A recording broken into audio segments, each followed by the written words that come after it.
Eita, pessoal, segura a emoção aí que a história que eu trouxe hoje é daquelas de arrepiar o cabelo do braço, de fazer a gente pensar 2, 3, umas 10 vezes nas voltas que a vida dá. Senta que lá vem a história, bem na beira da porteira, como a gente gosta de fazer aqui, olhando o horizonte do pasto. Vocês acreditam que a sorte, aquela que vem embrulhada num bilhete de loteria, pode se transformar na maior maldição da vida de alguém? Pois é, meus amigos. É uma afirmação contraintuitiva danada, né? Mas preparem-se, porque o que aconteceu em 15 de julho de 2008, lá no coração do Vale do Jequitinhonha, mais precisamente num cantinho esquecido de Minas Gerais chamado Poço Fundo, vai fazer vocês questionarem tudo o que vocês achavam que sabiam sobre dinheiro e felicidade. Imaginem só a cena. Poço Fundo, um vilarejo que mal aparece no mapa, onde todo mundo conhece todo mundo, e a vida seguia no ritmo lento do gado pastando. Aí, do nada, o Zé da Loto. Sim, o Zé. Aquele que vivia de bicos, de uns poucos animais, um sujeito simples, de coração bom, mas com a carteira sempre vazia, acerta a Loteria Federal. E não foi um trocado não, viu? Foi um prêmio que mudaria a vida de gerações na família dele. Pensa numa recompensa rápida, quase que instantânea para uma vida de labuta. A notícia correu mais rápido que fogo em capim seco. Todo mundo falava: Nossa Senhora, o Zé da Loto tá feito, agora a vida dele muda. E mudou, meus amigos. Mudou de um jeito que ninguém, absolutamente ninguém esperava. A alegria inicial, as promessas de melhorias, a euforia que tomou conta da pequena comunidade. Tudo isso foi só o prelúdio de um desaparecimento misterioso, que assombraria Poço Fundo por mais de uma década. Vocês já pararam para pensar o que fariam com uma bolada dessas? Pois é, o Zé pensou, sonhou, mas a realidade foi bem mais dura. A conexão que a gente sente com a história do Zé é forte, né? Quem não sonha em virar a chave da vida de uma hora para outra? Mas, e se essa chave, em vez de abrir a porta da felicidade, abrisse um portal para o desconhecido, para um pesadelo que nem os filmes de terror conseguem imaginar? E se o maior anseio de muita gente, o dinheiro, trouxesse não a solução, mas a dor, a ausência, o sumiço sem explicação? O Zé sentiu na pele essa virada, e o vilarejo inteiro sentiu com ele. A gente vai desvendar essa trama, mas já adianto que a gente precisa estar com os olhos bem abertos para quem se aproxima da gente, ainda mais quando a gente está na crista da onda. Mas calma lá, que a história só está começando. O que será que o Zé fez com o dinheiro? E por que de repente ele evaporou? Depois daquele dia histórico, o Zé da Loto virou celebridade local. De repente todo mundo tinha uma história com ele, um favor a pedir, um conselho a dar. A casa simples, que antes quase passava despercebida, agora era ponto de romaria. Carro novo, roupa nova, churrasco para todo lado. Ele parecia estar realizando todos os sonhos que a vida de penúria tinha guardado às 7 chaves. Com a grana no bolso, Zé prometeu arrumar a estradinha que dava na casa dele, ajudou a reforma da igrejinha, comprou umas terras para expandir o pasto. Era o bom samaritano, o filho pródigo que a sorte abraçou. Mas no meio de tanta festa e agito, tinha uma coisa esquisita no ar, umas conversas baixas nos cantos da praça, gente que dizia ter visto o Zé com uns compadres de fora, gente que ninguém conhecia ali no vilarejo, uns cabra com umas conversas meio estranhas, uns jeitos que não batiam com a simplicidade da roça. E o Zé, que sempre foi um sujeito desconfiado na medida certa, parecia ter baixado a guarda, iludido pela nova realidade. Essa mudança repentina na vida do Zé foi a primeira peça nesse quebra-cabeça de um desaparecimento misterioso. Ele estava num redemoinho de novas amizades, novos negócios e, quem sabe, novos perigos. Ninguém se dava conta na época, mas o brilho do dinheiro estava ofuscando a visão de muita gente, inclusive a dele. Essa parte da história nos faz questionar. Será que a gente está preparado para lidar com uma mudança tão radical assim na nossa vida? E será que as pessoas desaparecidas, em muitos casos, não estão envolvidas em situações que começam com algo aparentemente bom, mas que se enroscam em teias complicadas? O fato é que o Zé, de uma hora para outra, deixou de ser só o Zé. Ele era o Zé da Loto, o homem que tinha tudo. E isso, meus amigos, trouxe uma enxurrada de gente querendo um pedaço da sorte dele. Mas, e quando essa sorte acaba, o que acontece? A euforia durou um tempo, mas não muito. Em Poço Fundo, a vida tem seus ciclos, e o ciclo de novidades sobre o Zé da Loto começou a se esvair. As festas diminuíram, os curiosos foram embora, até que um dia, de repente, as pessoas começaram a sentir falta do Zé. Primeiro foi a Dona Maria, vizinha dele, que notou que o portão estava fechado faz uns dias e as luzes não acendiam à noite. Depois foi o seu João, que esperava o Zé para ajudar na poda das árvores, e ele não apareceu. As desculpas iniciais eram: o Zé deve ter viajado para a cidade com a grana que tem, tá por aí gastando. Tá, mas dias viraram uma semana virou 15 dias, e nada do Zé. O carro dele, que ele tanto ostentava, estava parado na garagem, empoeirado. Os cachorros que ele tanto amava estavam magros e inquietos, latindo sem parar. Aí a ficha começou a cair, e o burburinho virou preocupação. O sorriso dos vizinhos se transformou em semblantes carregados. Onde estaria o Zé? Ninguém tinha visto ele saindo. Ninguém tinha escutado nada.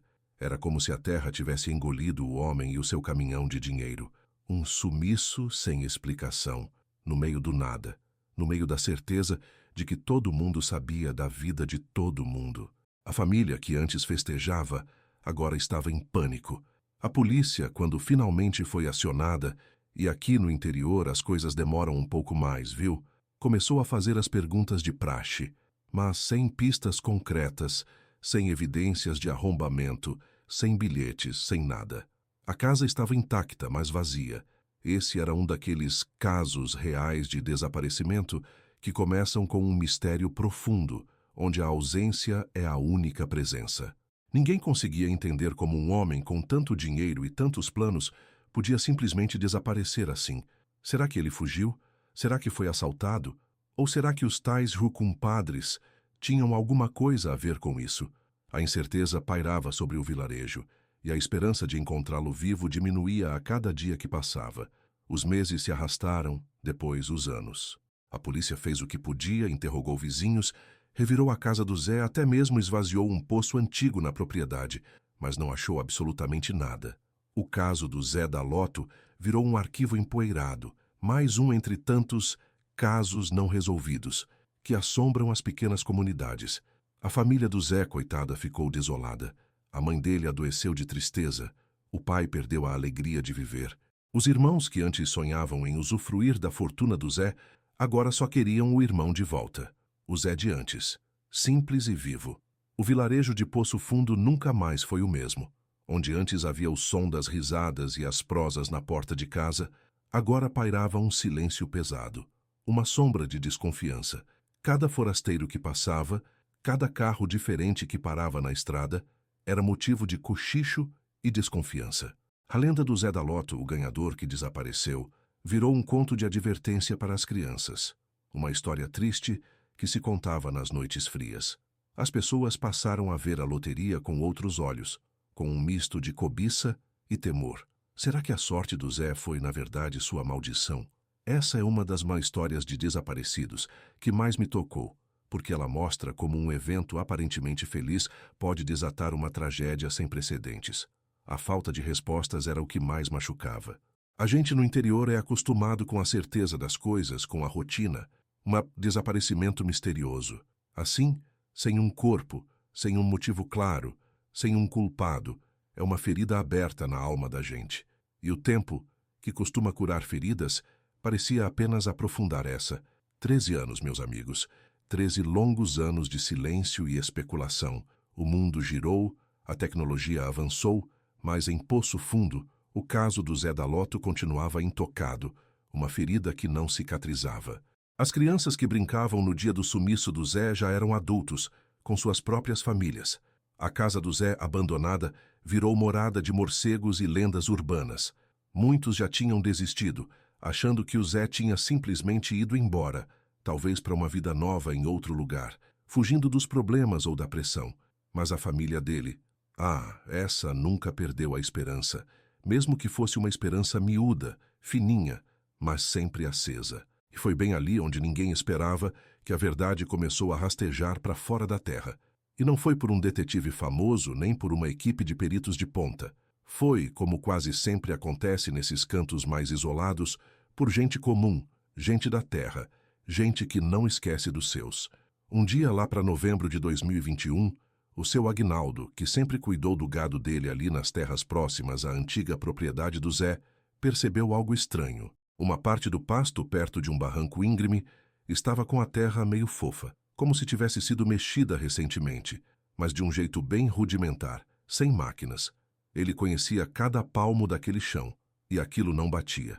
Eita! Uma simples observação, uma intuição de quem conhece o seu próprio quintal, começou a desatar um nó que durou mais de uma década. Essa é a beleza de muitas investigações de desaparecimento. A tecnologia é importantíssima, mas a perspicácia de pessoas comuns, o olhar atento de quem vive o dia a dia, muitas vezes é o que abre a primeira fresta para a luz. O seu Aguinaldo, um homem de poucas palavras, mas de olho clínico, chamou o filho e juntos foram investigar. E o que eles encontraram, meus amigos? Ah, isso sim, foi de gelar a espinha. Com enxadas e pás emprestadas, seu Aguinaldo e o filho começaram a cavar naquele ponto estranho do barranco. A terra estava macia demais, o que não era normal para a região. Um cheiro esquisito, meio metálico, começou a subir. Eita, que o coração da gente já acelera só de imaginar a cena, né? E não demorou muito para que a pá do filho do seu Aguinaldo batesse em algo duro, algo que não era pedra nem raiz. Com cuidado, eles foram limpando a terra, e o que apareceu foi um objeto de metal enferrujado, uma placa de carro. E não era qualquer placa, era a placa do carro do Zé da Loto. Nossa Senhora! O sangue dos dois gelou na hora. Dali para frente, a escavação parou, e a polícia foi novamente acionada. Dessa vez, com evidências concretas, a equipe de perícia veio com tudo. E o que foi desenterrado nas horas seguintes, meu Deus do céu, foi algo assustador. Lá embaixo da terra, semi-enterrado e corroído pelo tempo, estava o que restava do carro do Zé. Um carro todo amassado, virado, como se tivesse capotado e sido empurrado para o fundo de um buraco improvisado. E dentro dele, os peritos encontraram vestígios humanos. Não era mais um desaparecimento misterioso, mas sim a descoberta de um final trágico para o Zé. Era o que restava do homem que um dia acreditou que a sorte tinha batido à sua porta. A tecnologia, que antes parecia tão distante daquele vilarejo, agora se mostrava essencial. Técnicos forenses usaram equipamentos de ponta para examinar os restos, cruzar dados, e em pouco tempo a confirmação veio. Eram os restos mortais de José da Silva, o Zé da Loto. A cena era horrível, a verdade mais ainda, mas a principal pergunta ainda pairava no ar. O que de fato aconteceu com o Zé? Como o carro dele foi parar lá, enterrado de um jeito tão disfarçado? Isso não parecia um acidente comum. Essa descoberta abriu um novo capítulo nessa investigação de desaparecimento. E a gente estava prestes a desvendar a verdade por trás desse sumiço de 13 anos. A partir da descoberta do carro e dos restos mortais do Zé, a polícia, munida de tecnologia e de um novo fôlego, começou a atar os nós dessa história. Análise forense, geolocalização de celulares antigos. Sim, eles conseguiram rastrear os últimos passos do Zé e até de algumas pessoas próximas usando dados da época. E até mesmo a reconstituição da cena. Tudo foi crucial. O carro estava muito danificado, mas os peritos descobriram marcas que não eram de um capotamento comum. Parecia que o veículo tinha sido empurrado com força, talvez por outro veículo ou equipamento. E o mais chocante, os restos do Zé mostravam sinais de um trauma que não era consistente apenas com um acidente de carro. Ele já estaria sem vida antes do carro ser empurrado. Eita, que a coisa ficou feia de vez. Essa parte da investigação-desaparecimento é sempre a mais complicada, mas também a mais reveladora. A polícia refez os passos do Zé nos dias que antecederam seu sumiço, e as informações começaram a se encaixar com aqueles burburinhos antigos sobre os compadres de fora. Descobriram que o Zé tinha sido enganado por uma quadrilha especializada em dar golpes em ganhadores de loteria. Eles se aproximavam com a lábia de filmo investimentos lucrativos, dar negócios imperdíveis, e aos poucos iam drenando o dinheiro da vítima. Quando o Zé percebeu que estava sendo passado para trás e ameaçou ir à polícia, o caldo entornou. Não foi um acidente, nem uma fuga. Foi um assassinato frio, premeditado, para roubar o resto da fortuna e silenciar o Zé. O corpo dele foi jogado no carro, que depois foi empurrado para aquele barranco e rudimentarmente coberto com terra. Um trabalho sujo, feito às pressas, mas que enganou a todos por mais de uma década. Um dos envolvidos, que já estava preso por outros crimes em outro estado, foi confrontado com as novas evidências e, pressionado pela tecnologia e pelas provas irrefutáveis, acabou confessando.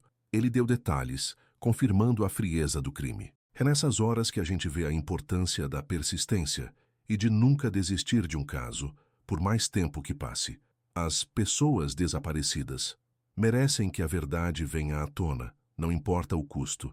E essa verdade, no caso do Zé, era amarga como fel.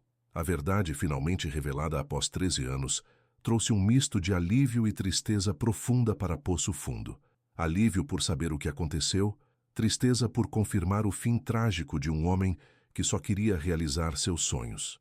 A família do Zé pôde, enfim, enterrá-lo dignamente e a comunidade, embora ainda chocada, pôde começar a cicatrizar uma ferida que ficou aberta por tempo demais.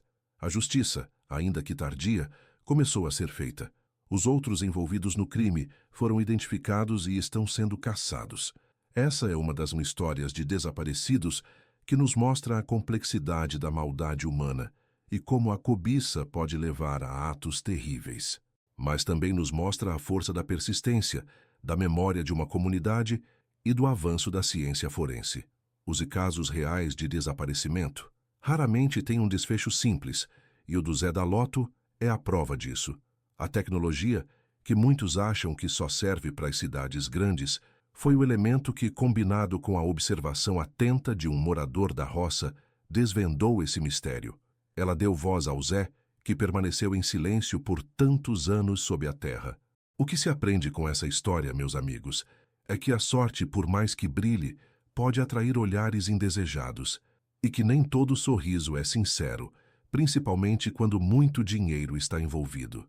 Nesses casos não resolvidos, a gente sempre se pergunta: se tivessem feito a coisa diferente, se o Zé tivesse desconfiado mais, se tivesse pedido mais ajuda. Essas perguntas ficam no ar como um alerta. Agora que você aprendeu com essa história chocante do Zé da Loto, com essa saga de sumiço sem explicação, que durou tanto tempo e que mostra como a vida no interior também tem seus dramas ocultos, eu quero que você pense bem. O que você faria se ganhasse uma bolada dessas? Você estaria preparado para as pessoas que se aproximariam, para os perigos que o dinheiro por vezes atrai? Me conta aqui nos comentários o que essa história te fez sentir. Qual foi a parte que mais te chocou? E mais importante, o que você faria para se proteger? A lição que fica é que a gente precisa estar sempre atento, especialmente com pessoas desconhecidas, com aquelas promessas fáceis demais de dinheiro e de sucesso. Nem tudo que reluz é ouro, e às vezes o maior tesouro que a gente tem é a nossa própria vida e segurança. Não se deixe levar pelo brilho fácil, pela ganância alheia. Cuide-se e cuide dos seus, porque um desaparecimento misterioso pode estar mais perto do que a gente imagina, mesmo nas paisagens mais tranquilas. Agora que você aprendeu isso, assista ao próximo vídeo, onde eu explico como a tecnologia pode ajudar a prevenir que você se torne mais uma das pessoas desaparecidas por golpes financeiros e como proteger suas informações em um mundo cada vez mais conectado. Fiquem de olho e até a próxima, pessoal.